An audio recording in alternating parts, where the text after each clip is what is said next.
Hello বন্ধুরা, আজকে মোবাইলের ডিসপ্লে সম্পর্কে একটা তথ্য আমি দিতে চাই।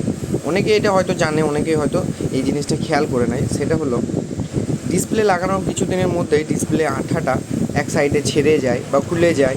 এরকম সমস্যা অনেকজনই শুনেছে, কাস্টমারও এসে খুব একবার চিল্লায় যে কেমন আঠা দিয়েছো, আঠা ভালো নয়, ডিসপ্লে খুলে গেছে। তো ডিসপ্লে খোলার পিছনে একটা মেন কারণ হলো ডিসপ্লেটা লাগানো তো সবাই লাগিয়ে দেয়, কিন্তু বডি যে এই যে মিডিল হাড্ডি, এই হাড্ডিটা যদি বেঁকা থাকে তাহলে এই সমস্যাটা সব থেকে বেশি হয়। তো সবার আগে ডিসপ্লে লাগানোর আগে আপনাকে অবশ্যই লক্ষ্য করতে হবে যে এই মিডিল হাড্ডিটা ঠিক সমান আছে, তো কোথাও বেঁকা নেই। তো আপনি যদি গর্ভসে এরকম করে দেখেন তো এই মিডিল হাড্ডিটা দেখুন এই জায়গায় হালকা ঢুকে গিয়েছে, মানে এই দিকে ঢুকে গিয়েছে। তো এই অবস্থায় আমি যদি ডিসপ্লে লাগাই তখন কী হবে, ডিসপ্লেটা লাগানোর পর মাস 2 মাস 3 মাস চলবে, যখন ফোনটা পড়ে যাবে ঠিক এই জায়গায় কিন্তু আঠাটা ছেড়ে যাবে। আমি যদি এই মুহূর্তে এই মিডিল হাড্ডিটা সোজা না করি বা ফোনটা যখন চালানোর পর হিট হয়, অনেকটা হিট হয়ে হয়ে আঠাটাও হালকা নরম হয়ে যায়। সেই অবস্থায় কী হলো, এই বেঁকা অবস্থায় ডিসপ্লেটা বসালেও আঠাটা যখন লুজ হয়ে যায় তখন ডিসপ্লেটা ছট করে উঠে যায়।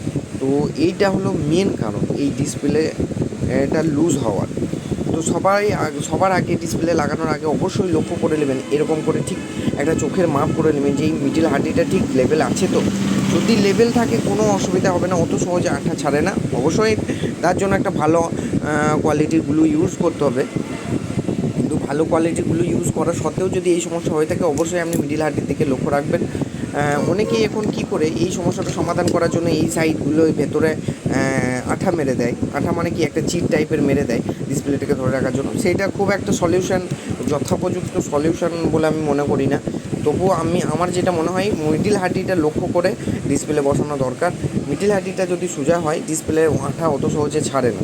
তো যদি এটা কারো হেল্পফুল বলে মনে হয় অবশ্যই পেজটিকে সাবস্ক্রাইব আর ফলো করবেন।